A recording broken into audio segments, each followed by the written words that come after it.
Salut! Aujourd'hui, on va voir ensemble comment utiliser la DJI Pocket 3. C'est un guide d'utilisateur complet. On va la voir point par point après cette vidéo. Cette caméra n'aura plus de secrets pour toi, ou disons très peu. Si jamais tu veux passer un chapitre, si jamais je parle de quelque chose qui ne t'intéresse pas, la vidéo est chapitrée, alors tu peux passer au chapitre suivant. Je ne serai pas fâché. On commence par le premier point. Comment est-ce qu'on fait pour allumer la caméra?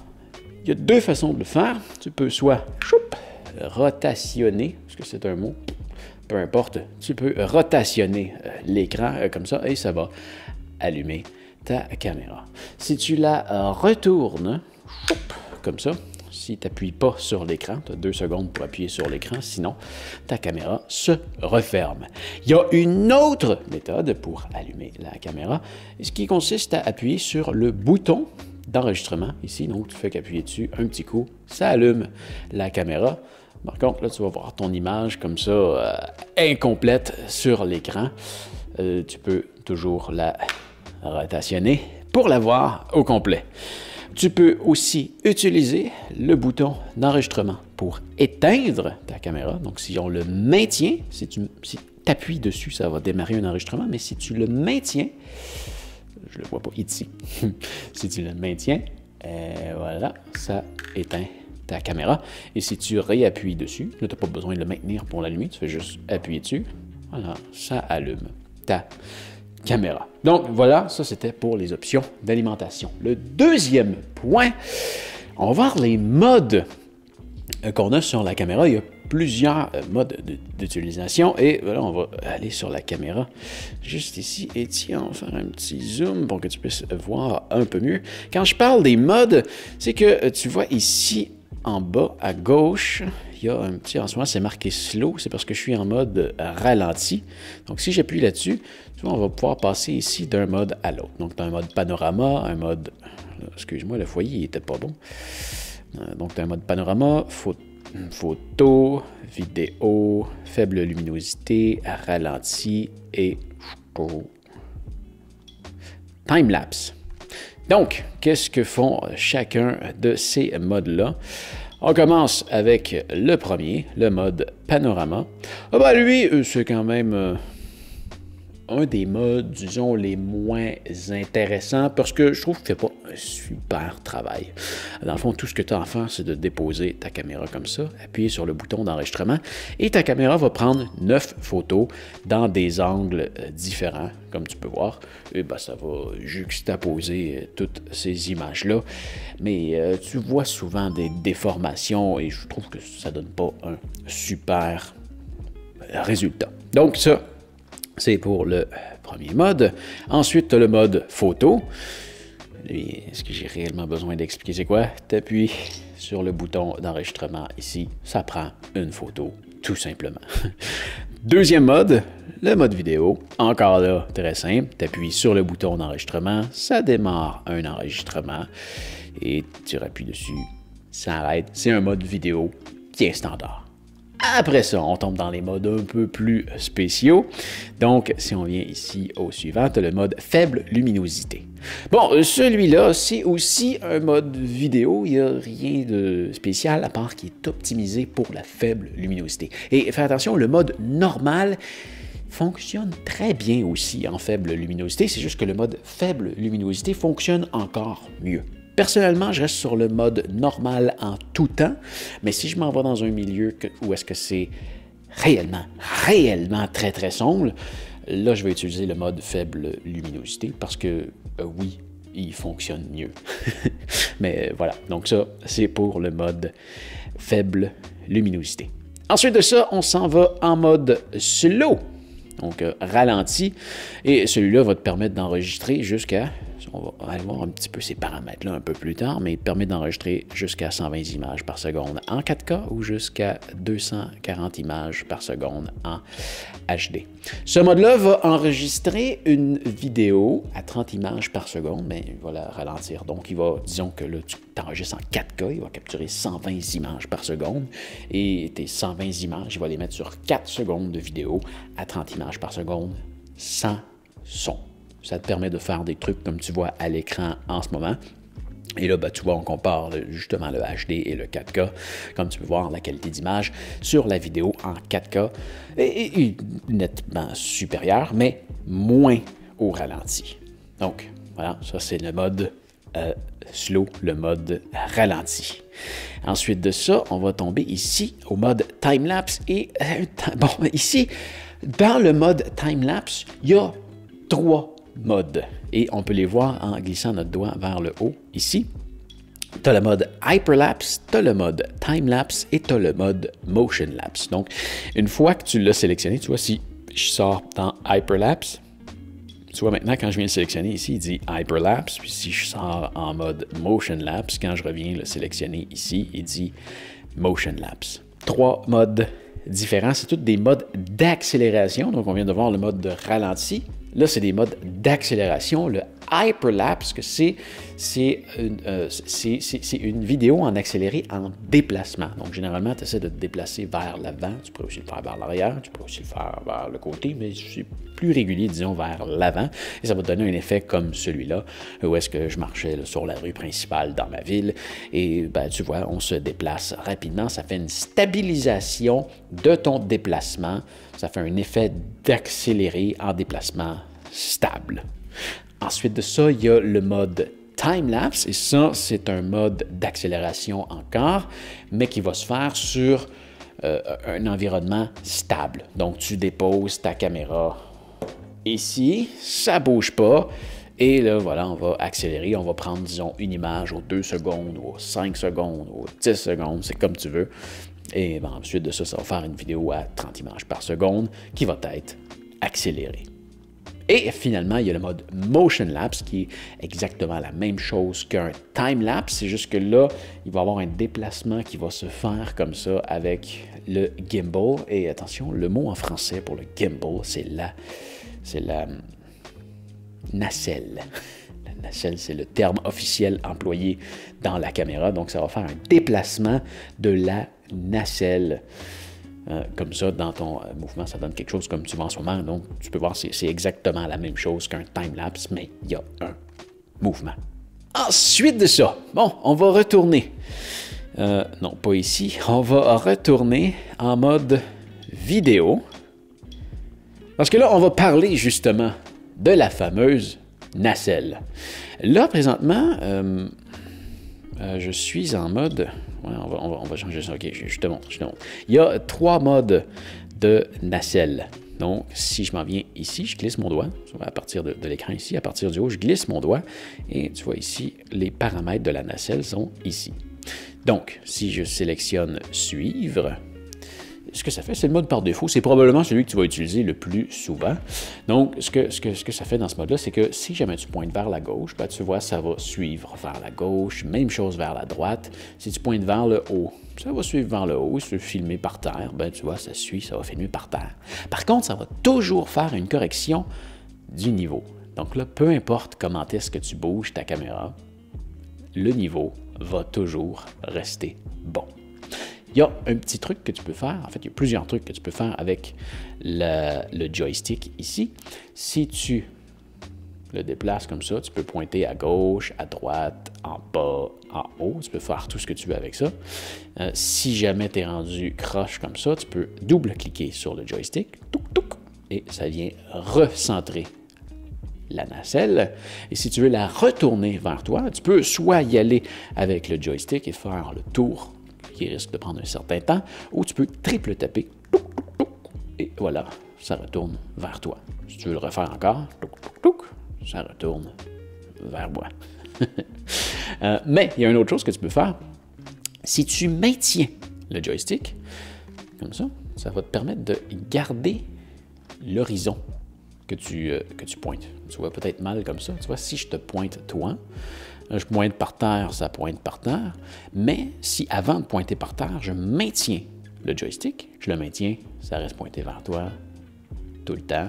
Si je le lâche comme ça et que je remonte, ça suit vers le haut, je double-clique, ça s'en vient vers toi. Donc ça, c'était le mode, ici, comme ça, c'était le mode suivre. Ensuite, il y a le mode inclinaison verrouillé. Donc, si je sélectionne ça, ce que ça va faire, c'est un peu le même principe que le mode suivre, mais quand je maintiens le fameux joystick, tu vois, ça reste toujours pointé vers toi. Dans ce mode-là, la seule façon de changer l'inclinaison avant, c'est d'utiliser le joystick pour le faire pointer en haut et en bas, puis il va toujours rester coincé dans ce mode-là, à moins que tu atteignes la limite du moteur. Et encore là, tu vois, quand je me promène comme ça, de côté, ça garde le ballon. Si je pointe à gauche, ça pointe à gauche. Si je pointe à droite, ça pointe à droite. Et il y a un dernier mode à la nacelle, on va aller le voir ici. Donc, je glisse, je m'en viens ici et je sélectionne le mode FPV. Donc, dans celui-là, tu vas remarquer probablement que quand tu te déplaces de gauche à droite, ça me semble faire un suivi toujours un peu plus rapide. Par contre, dans celui-là, même chose, hein, si je pointe en bas, ça pointe en bas, en haut, ça pointe en haut. Et si j'appuie sur le joystick, ça reste stable par là. Mais maintenant, si je me déplace vers la gauche comme ça, si je change mon inclinaison, ben, ça suit. Donc maintenant, il n'y a plus de correction de niveau qui se fait, ça suit en tout temps les mouvements que je fais. Et tu vois, là, si j'appuie sur le joystick, encore là, je peux rester pointé vers toi, mais je peux aussi garder mon niveau comme ça. Mais là, si je le relâche et que je me déplace comme ça, tu vois, ça va continuer à le suivre. Tout autant, ça va garder la même balance, peu importe l'endroit où est-ce qu'on est rendu. Oups, je ne voulais pas m'en aller vers moi. Mais bref, voilà, on va remettre ça en mode suivre pour le moment. Et il y a une autre option ici, la vitesse de rotation. Tu peux aller de rapide à lent. Et là, tu vois, si je sélectionne rapide, ce que ça fait, c'est que tu vois, ça suit très rapidement mon mouvement. Quand j'arrête de bouger, tu vois, ça arrête de bouger quand même assez rapidement après. Et si je viens sélectionner, par exemple, le mode lent, juste pour qu'on puisse bien voir la différence entre les deux, quand je fais un mouvement, tu vois que la nacelle bouge pendant quelques secondes après pour vraiment adoucir la fin de mon mouvement. Donc, voilà. Ensuite de ça, qu'est-ce que je voulais te parler? Je voulais te parler du reste des paramètres. Donc, si je descends ça ici, il y a une option ici qu'on va voir un peu plus en détail tantôt, mais on va aller voir les autres ici. Bon, ici, c'est l'éclairage, la luminosité de ton écran. Donc, si tu la diminues, ça va bien sûr augmenter la charge de ta batterie. Ta batterie va durer plus longtemps, mais tu vas voir moins bien. L'option qu'on a ici, c'est les options pour quand tu tournes ton écran, comme ça. Donc, tourner l'écran pour capturer. Si tu l'actives, quand tu la tournes, ça va commencer à capturer instantanément. Dans quel mode tu veux que ça l'ouvre quand tu tournes l'écran. Donc, moi, j'ai sélectionné le dernier paramètre, mais tu pourrais aller par défaut en mode vidéo, en faible luminosité, hyperlapse, ce que tu veux. Voilà. Donc, ça, c'est les options que tu as quand tu tournes ta caméra. Le petit bonhomme ici, ça va sauvegarder tous les paramètres que tu as d'enregistrement présentement. Donc, c'est pour créer un preset. Donc, si tu veux avoir un preset pour filmer en HD, puis un preset pour filmer en basse luminosité en 4K, ben, c'est des choses que tu peux créer pour accéder plus rapidement pour pas avoir à retourner dans les paramètres plus tard. Ces fameux paramètres-là, on va les voir un peu plus tard. Ensuite de ça, on a le fameux bouton ici qui permet, voilà, si j'appuie dessus, ça me verrouille en mode paysage. Si j'appuie comme ça me verrouille en mode portrait. Portrait qui est comme ça, qu'on va généralement utiliser dans ce sens-là. Là-dessus, j'ai appuyé sur continuer pour que la caméra ne s'éteigne pas. Comme on a vu au début, si j'appuie sur rien, ça ferme la caméra. Je retourne comme ça. On est pris en mode paysage et tu as le mode aussi automatique qui va faire en sorte que tu vas filmer en mode paysage comme ça et en mode portrait comme ça. Ça va être automatique. Mais c'est ça. Si tu veux, par exemple, garder ton écran comme ça et filmer en paysage, tu peux. C'est juste que là, ton écran est un peu plus vide. C'est plus intéressant comme ça. Qu'est-ce qu'on a d'autre comme paramètres? Ben là, il va falloir venir dans l'engrenage et là, vraiment, on va avoir accès à une panoplie de paramètres qu'on va voir ensemble maintenant. Donc, ici, on a les paramètres de micro sans fil. C'est ici que tu vas pouvoir connecter ton micro. On va voir les micros un peu plus tard. Ensuite, la direction du démarrage. Paramètre de la nacelle. Donc, tu veux que ça démarre vers toi, vers l'arrière ou dans le dernier paramètre. Donc, quand tu allumes ta caméra, est-ce que tu veux que la caméra te pointe, qu'elle est face à toi ou que ça retourne comme quand tu l'as éteint? Voilà, c'est pas plus compliqué que ça, ce qu'on a là-dedans. Ensuite de ça, faire pivoter l'écran pour éteindre. Tu vois, donc là, on avait un délai de 2 secondes quand on la tournait, mais tu peux faire augmenter ce délai-là à jamais ou maintenant. Donc, dès que tu tournes l'écran, ça l'éteint. Ensuite de ça, contrôle du curseur. Le curseur, il se trouve juste ici. Oui, ici, on a un zoom. Donc, c'est ça. C'est un contrôle pour ça. Si tu réappuies dessus, ça contrôle la nacelle et ça contrôle aussi le joystick. Ça change la fonction du joystick de zoom à nacelle. Prochain paramètre, qu'est-ce qu'on a? Selfie miroir. Donc, si tu actives cette fonction-là, ça va faire en sorte que quand la caméra pointe vers toi, et là, je te montre. Bon, si je retourne la caméra vers moi, tu vas peut-être remarquer, tu vois, tu as l'image qui s'est inversée. Tu vois Sony en haut, il est écrit à l'envers. Ça, quand tu vas utiliser ta caméra, ça va toujours faire ça. Si tu pointes vers toi, ça va te faire un effet miroir. C'est pour que ça semble plus naturel quand tu te regardes. Ça fait comme quand tu te regardes dans un miroir, tu es moins perdu. Là, tu vois, si je retourne en mode normal, touc, touc, touc, en fait, de l'autre côté, tu vois, il y a une inversion qui se refait. Quand tu actives ici le mode selfie miroir, ça va enregistrer à l'envers. Je vois vraiment pas l'intérêt d'utiliser ce mode-là. Micro intégré de sauvegarde audio. Ça semble vraiment une mauvaise traduction. En gros, ce que c'est que quand tu utilises le microphone ici, le son, on va le voir un peu plus tard, par défaut, quand tu l'utilises, ça va par-dessus le son du micro interne. Et quand tu actives cette fonction-là, donc quand tu la mets à on, tu vas te retrouver qu'à avoir 2 fichiers dans ta carte SD. Tu vas avoir le fichier de la vidéo plus celle de ce microphone-là qui vont être ensemble. Et séparément, tu vas avoir le son de ta pocket qui va être sur un fichier WAV. Pas plus compliqué que ça.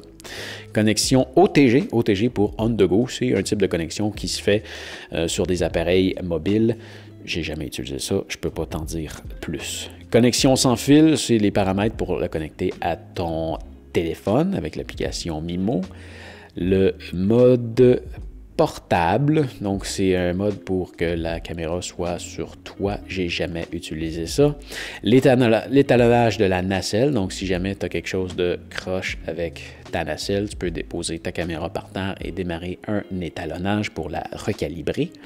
Tu as la vitesse du joystick, donc c'est la vitesse à laquelle tu peux déplacer. Donc quand tu utilises le joystick, ça déplace soit le zoom ou soit la nacelle dans certaines directions. Eh bien, la vitesse du joystick va pouvoir te permettre d'y aller plus doucement ou plus rapidement. C'est les paramètres que tu vas avoir là-dedans après. La compression vidéo, donc par défaut, je pense qu'il est en HEVC, qui est du H264 ou un High Efficiency Video Codec. HEVC, c'est un codec qui est de plus dernière génération, qui fait un meilleur travail que le H264, mais qui est moins compatible avec certains appareils. Personnellement, je travaille en HEVC, mais tu peux utiliser le H264 si tu veux être plus compatible. Si jamais tu as un fichier à envoyer à quelqu'un, tu as plus de chances qu'il puisse le lire si tu y envoies en H264. Voilà. Je n'ai pas comparé si le H264 était plus lourd, mais bref, le HEVC compresse mieux en prenant moins d'espace. Voilà. Mais il est plus lourd à lire et il est moins compatible pour le moment. Ensuite de ça, les sons, c'est le volume des sons, là, quand tu as des petits bruits qui sortent de la caméra. Donc, tu peux contrôler le volume ici. Si tu veux ajouter des lignes de référence pendant que tu filmes, tu peux les activer ici. Le scintillement, tu sais, des fois, tu as des lumières LED là, ou autres qui vont faire une espèce de scintillement dans ton image. Tu peux essayer de le corriger avec les options qui sont ici. Le code temporel, c'est un timecode. Donc, tu peux, en le connectant à d'autres appareils, tu peux synchroniser ton timecode avec d'autres appareils ici. Tu peux le faire afficher aussi. Personnellement, je filme tout seul, je n'utilise pas ça et je synchronise avec le son. Mais c'est une belle option quand même à avoir dans certaines situations. Gestion de masse, si jamais tu veux gérer comment tes dossiers, tes noms de fichiers s'appellent, tu peux faire ça ici. Ici, tu as une option pour éteindre ton écran si jamais tu veux sauver de la batterie pendant que tu enregistres. Ça peut s'ajuster ici. Et tu as une option ici d'arrêt automatique. Donc, tu vois par défaut à 5 minutes. Si tu n'utilises pas ta caméra, la caméra va s'éteindre toute seule. La LED, c'est celle-là ici. Donc, si jamais tu veux l'éteindre, tu peux désactiver cette option-là et ta LED va s'éteindre. Continuer la dernière diffusion en direct. Donc, si jamais tu as fait quelque chose en direct, tu peux connecter ta caméra sur YouTube, Twitch et peut-être quelques autres réseaux. Ça se configure avec l'application Mimo sur ton téléphone. Bref, tu pourrais redémarrer une diffusion à partir de là. Je ne l'ai jamais essayé. Tu peux changer la langue de ta caméra. Tu peux reformater ta carte mémoire qui se trouve qu'à être ici. Tu peux le réinitialiser par défaut et on a fait le tour des options intéressantes. Quel était le prochain point? Quand tu rentres dans un mode, donc là par exemple on est en mode vidéo, ben tu peux ajuster certains paramètres par rapport à la vidéo que tu vas enregistrer. Il y a deux menus que tu peux accéder pour faire ça. Le premier, on va y accéder en glissant ton doigt vers le haut. Comme ça. Et là, tu vois, ici, sur cette page, on a trois options. Donc, la première étant la définition. Est-ce que tu veux enregistrer en HD 1080, en 2.7K ou en 4K? À ton choix ici. Ou tu peux sélectionner ton taux de rafraîchissement entre 24 et 60 images par seconde. Personnellement, j'enregistre en 30 images par seconde, mais tu fais ce que tu veux. Ensuite de ça, en haut à droite, ici, on a le format. Donc, est-ce que tu veux enregistrer en 16 par 9 ou en 1 pour 1? 16 par 9, c'est le format que tu vois en ce moment. Donc, on a une vidéo qui est un peu rectangulaire. Et en 1 pour 1, ben là, on aurait un parfait carré. Ensuite de ça, tu as d'autres options qui sont disponibles ici sur le côté. Par défaut, c'est comme ça. Donc, tu as le Glamour Effect qui est présentement off. Le Glamour Effect, c'est des... je vais appeler ça des quétaineries que tu peux ajouter dans l'application Mimo. Quand tu l'actives, ça ne change rien à ton fichier, mais ça te permet d'aller ajouter ces quétaineries-là après ça dans l'application Mimo. Et tu as aussi un ajustement de l'image, donc tu peux augmenter ou réduire le bruit et la netteté de ton image. Personnellement, je laisse ça par défaut, mais on va aller en mode pro, parce que ici, tu vas avoir un peu plus d'options. Tu peux ici choisir ton exposition. Tu as un mode semi-automatique, donc si jamais tu veux diminuer l'éclairage automatique ou l'augmenter parce qu'il y a une mauvaise évaluation qui se fait par la caméra, tu peux venir le faire ici et tu peux choisir la plage de l'ISO de ta vidéo. Donc, si tu veux dire, hey, moi, je veux pas que tu ailles en haut de 400 d'ISO, ben, tu peux venir faire ça ici en allant le placer à 50 à 400 d'ISO. Si tu tombes en mode complètement manuel, eh bien là, tu peux aller carrément choisir ta vitesse d'obturation ainsi que ton ISO manuellement, mais tu peux aussi rester en plage d'ISO. Ça, en mode automatique, ça fonctionne quand même vraiment très bien pour ce que j'ai besoin de faire. Ensuite de ça, tu as les couleurs. Donc, tu peux aller mettre ça en mode normal 10 bits, en HLG ou en D-Log, toujours en 10 bits. Et si on appuie, on retourne en normal. Personnellement, je laisse ça en mode normal. Je n'ai pas testé les autres modes. Je suis daltonien et je ne vais pas me mettre à faire de la correction de couleurs. Donc, je laisse ça en mode normal. Je trouve que ça fonctionne bien. Ensuite de ça, tu as le mode focus. Donc, présentement, il est en mode continu. Donc là, ce que ça va faire, c'est que ça va suivre le sujet. Finalement, ça fait un bon travail, mais parfois, ben en fait pas parfois, là, quand le foyer travaille, ça fait un petit zoom dans ton image. Donc, si jamais tu as quelque chose qui est très statique, tu peux aller en mode unique. Donc là, tu vas pouvoir sélectionner où est-ce que tu veux que ton foyer se fasse. Et ben, ça va rester comme ça tout le long de la vidéo. Sinon, tu peux aussi aller en mode démonstration de produit. Ça, si par exemple, en ce moment, cette caméra-là ne le fait pas, si je mets un stylo devant mon visage, le foyer se ferait sur le stylo et là, je suis à peu près sûr, à moins que la caméra galère complètement, que le foyer reste sur mon visage, même si j'essaye de te montrer un produit devant moi. Donc, démonstration de produit sert à ça. Et là, moi, je vais garder ça par le mode par défaut en continu. On va confirmer. Est-ce qu'on a d'autres choses ici? Non. Tu as certains encore paramètres d'audio par ici. Et voilà, c'est pas mal ça pour les paramètres. Et bien là, c'est ça. Chaque mode a son paramètre. Donc, si je m'en viens en mode faible luminosité, tu vois, là, on a un petit peu moins de paramètres. On ne peut pas faire de 2.7K. Si je m'en viens en mode motion lapse, ben là, comme je te disais tantôt, tu as plusieurs modes. Tu as le mode time lapse, tu as le mode hyperlapse. Et là, dans chacun des cas, ici, tu vois, on peut reglisser une fois de plus vers le haut.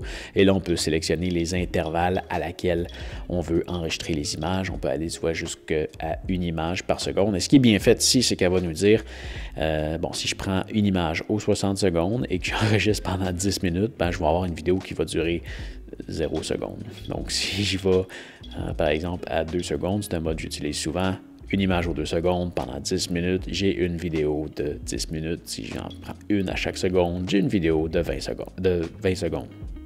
Hein? 10 minutes aux 2 secondes, ça ne fait pas 10 minutes, ça fait 10 secondes. Voilà.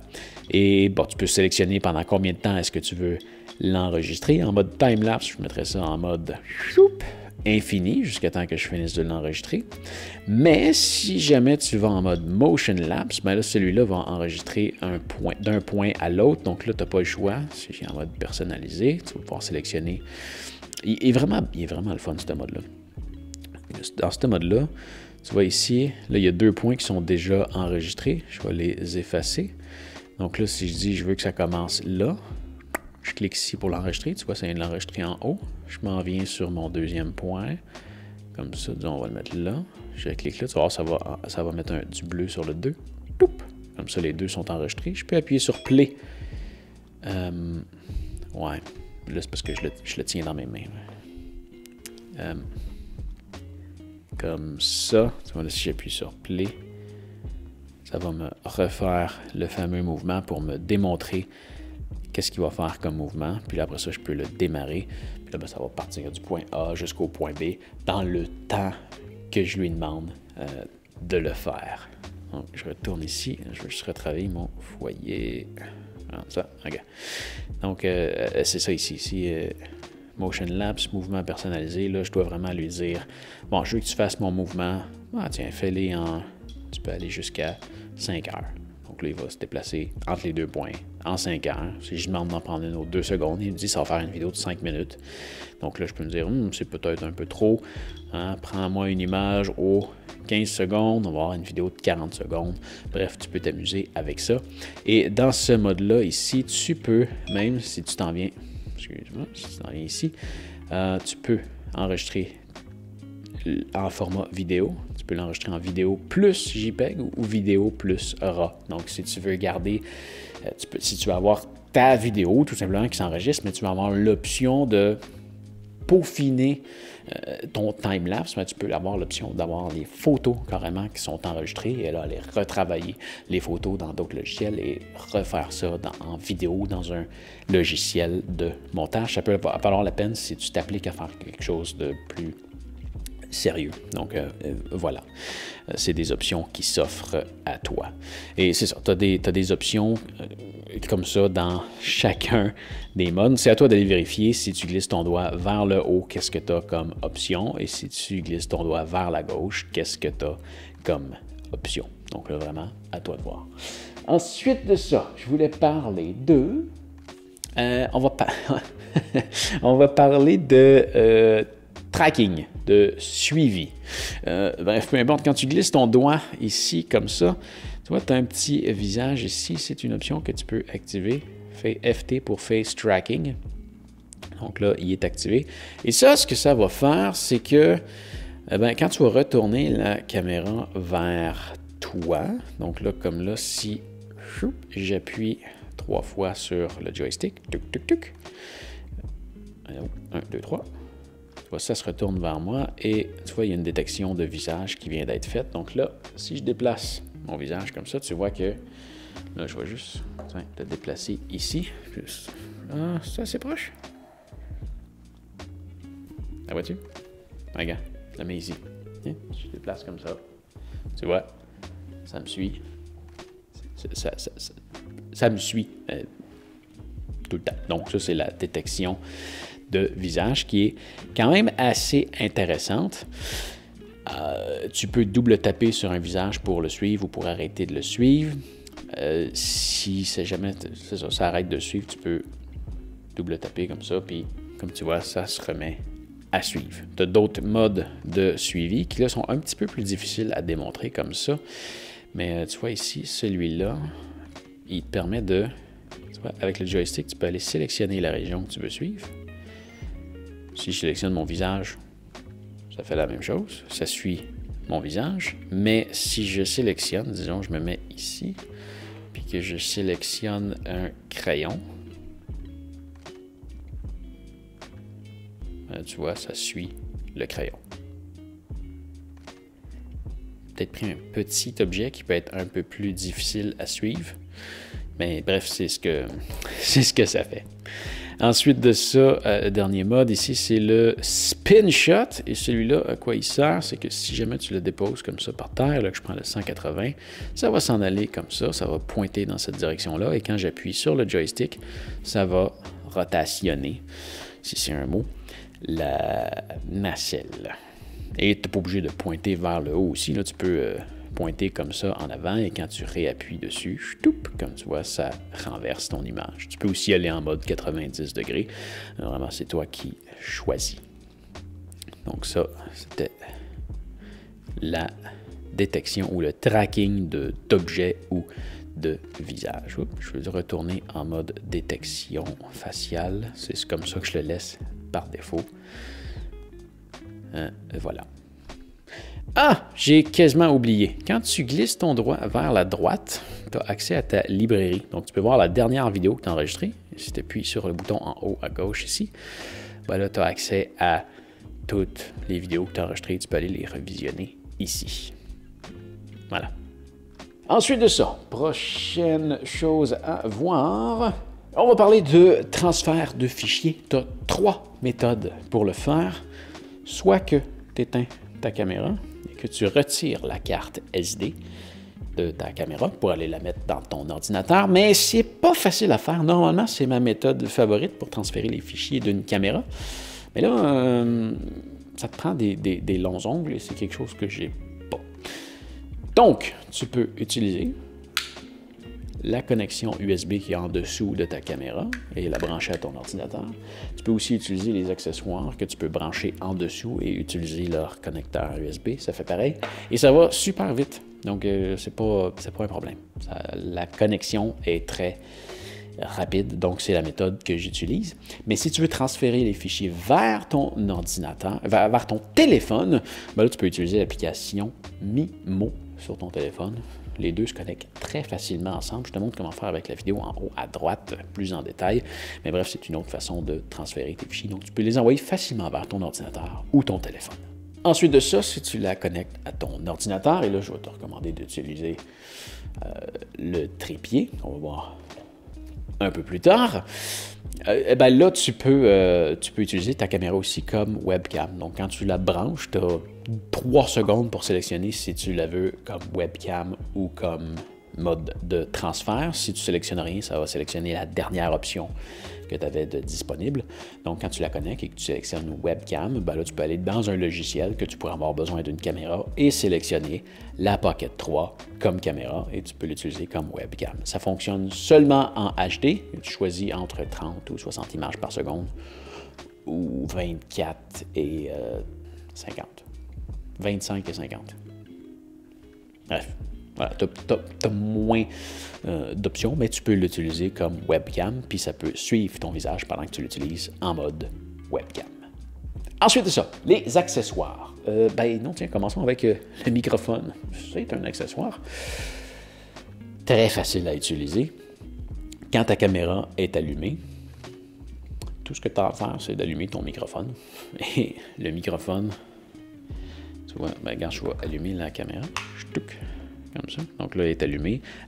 Par défaut, elle va utiliser le son des microphones de la caméra. Et si tu viens prendre ton micro, juste ici, et que tu l'allumes à l'aide du bouton Power ici sur le côté, donc je le maintiens, il y a une lumière bleue qui s'allume et il y a un message qui apparaît ici qui nous dit que le micro est branché et qu'il reste 100% d'autonomie de batterie. Et une fois qu'il est connecté, tu vois la fameuse barre verte en haut qui se déplace qui te démontre qu'il y a un micro externe qui est branché sur ta caméra. Ce microphone-là, super pratique à utiliser. Tu as une moumoute de poêle qui peut aller sur le dessus, que personnellement, j'utilise toujours. Il y a un connecteur 3,5 mm que j'ai jamais testé, mais techniquement, de la façon que je le vois, tu peux brancher un micro lavalier dessus et venir l'utiliser comme ça. Mais moi, je mets la moumoute de poêle comme ça dedans pour le protéger du vent. Et tu peux, soit en utilisant la clip, venir l'attacher sur ton chandail, mais tu peux aussi utiliser l'aimant, comme ça, et l'attacher comme ça. Là, j'ai été un peu vite, mais bref, c'est ça. Tu peux utiliser l'aimant aussi, puis la mettre de l'autre côté de ton chandail. C'est deux façons d'utiliser le microphone. Le microphone, tu as un bouton d'enregistrement aussi que tu peux appuyer dessus et ça va enregistrer les fichiers à l'interne. Donc, si jamais tu as un problème de transmission puis ça m'est jamais arrivé à date, mais si jamais tu as un problème de transmission entre ton micro sans fil et ta caméra, tu vas pouvoir aller rechercher le fichier qui va avoir été enregistré dans le micro. Voilà. Tu as un bouton de jumelage aussi si jamais le jumelage ne fonctionne pas, mais ça, j'ai fait une vidéo pour te montrer comment le faire. Tu peux aller la voir en haut à droite au besoin. Sinon, dans les autres accessoires, qu'est-ce qu'on a? Là, je vais la refermer. Donc, je maintiens le bouton d'alimentation et voilà, c'est fermé. Bon, on a ce petit bidule-là qui sert à pas grand-chose. Ça, c'est un peu poche. Ça, il aurait pu... je vais la refermer ici. Il y en a rien que ça soit allumé. Le truc, c'est que il y a un trépied. Je vais enlever ça ici. On va le revoir un petit peu plus tard, celui-là. Le trépied, c'est une vis qui est sur le dessus et il n'y a pas de trou de vis en dessous. Donc, tu as besoin de ce petit module-là. C'est vraiment juste à ça que ça sert pour venir mettre le trépied en dessous. Ça aurait pu être beaucoup plus petit. Voilà. Mais, tu as celle-là aussi qui est un peu plus gros. En fait, c'est pas mal le double de la taille, qui est aussi une batterie. Donc là, ça va, c'est pas mal le double. Pas mal le double, mais c'est juste celle-là que j'utilise. Celle-là, tu vois, tu peux aussi l'utiliser comme trépied. Tu as un connecteur USB dessus. Et celui-là, quand tu branches ta caméra dessus, on doit peut-être capable de voir. Ici, tu vois, ça me donne le niveau de charge de la caméra. Et ça me donne le niveau de charge de la batterie qui est en dessous. Et dès que tu branches la batterie dedans, ça va décharger la batterie vers la caméra. Automatiquement, qu'elle soit allumée ou non. Et oui, tu peux recharger la batterie. Tu peux utiliser la caméra pendant que la batterie recharge la caméra et pendant que tu recharges la batterie. Donc, ça, tout va se recharger quand tu connectes ça. Comme ça. Est-ce que ça priorise? J'ai pas regardé, mais peut-être que ça priorise le rechargement de la caméra avant de recharger la batterie. Ou ça recharge les deux en même temps. Je ne suis pas certain. Logiquement, ça devrait recharger la caméra en premier. Mais je ne suis pas certain. Je n'ai pas vérifié cette information-là. Voilà, c'est ça. Mais c'est ça, ça grossit considérablement ta caméra, mais en même temps, c'est agréable à utiliser. Si tu n'as pas besoin de la mettre dans ta poche comme ça te donne une meilleure poigne sur ta caméra. Donc, c'est quand même intéressant à utiliser. Au début, je l'utilisais juste comme ça, et quand je suis tombé comme ça, je me dis « Wow! C'est petit cette affaire-là! » Puis je ne savais plus où mettre mes mains. Mais bref, voilà. Donc ça, c'est les accessoires qui viennent avec. Tu as aussi ce boîtier de rangement-là dans lequel, dans le fond, tu peux mettre la lentille à grande exposition. Celle-là, c'est quand même assez facile à utiliser. Si ta caméra est allumée, tu viens juste la déposer ici à l'avant. C'est magnétique et ça fait ce que ça a à faire. Désolé, j'ai une lumière qui vient de s'éteindre. Mais c'est bon, on a terminé avec cette caméra-là. Peu importe. C'est ça. Mais là, ce que ça fait, par contre, c'est que quand tu fermes ta caméra, ben là, elle ne pourra pas se fermer au complet parce que ça vient jammer là. Donc là, ça retourne de l'autre côté. Ce qui n'est pas grave. C'est juste que ça change la façon que tu vas la ranger. Ça, encore une fois, ça se range dans le fond. Tu as une place pour mettre jusqu'à 2 lentilles supplémentaires. Et dans les deux cas, tu peux aller la arranger dans le fond de ton boîtier comme ça. Sinon, ça se terminait de l'autre côté. Comme ça. Si ça bloque, ça change la façon dont ta caméra va se fermer. Mais bref, tu fais juste la rentrer comme ça. Et ça, si tu veux mettre la caméra dans ta poche, tu dois absolument la mettre là-dedans, sinon tu vas briser ta nacelle. Donc, je te recommande fortement de l'utiliser dans tes déplacements. Il y a un autre truc que tu peux utiliser pour ranger ta caméra, celle-ci. Si tu la ranges plus d'une fois, vraiment qu'elle soit bien rangée, ça rentre bien dans ce boîtier-là. Je me déplace comme ça. Ça, je le trimballe pas. Je trouve que ça sert à rien. Puis ici, tu peux ranger ton trépied, ta batterie. Tu peux rajouter le micro ici sur le côté. Il te reste un peu de place dans le fond pour ajouter un câble USB-C. Et tu peux aussi ranger ce petit module-là, si tu veux l'amener. Et ça se ferme.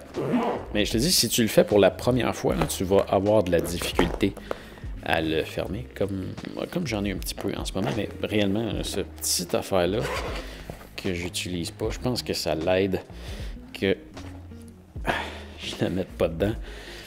Puis je pense que ça se referme un peu mieux. Réellement, ça va mieux si tu n'as pas le boîtier, mais c'est ça, ça rentre là-dedans. C'est assez merveilleux. À cette grosseur-là, tu as une caméra avec une batterie d'extension, un trépied. Tu as une caméra qui est capable de filmer, prendre des photos, de faire des time-lapse, des motion-lapse, des hyper-lapse là-dedans. Puis ça rentre dans ton sac. Il n'y a pas d'excuse pour ne pas amener ça. Pour la grosseur que ça a, c'est absolument